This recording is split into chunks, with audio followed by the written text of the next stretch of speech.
Anama sözləri Elnarə Dadaşovanındır.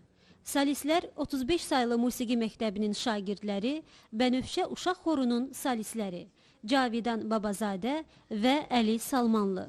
Müşayiət edir bəstəkar Elnarə Dadaşova və Azərbaycan Televiziyası və Radiosunun Niyazi adına simfonik orkestri.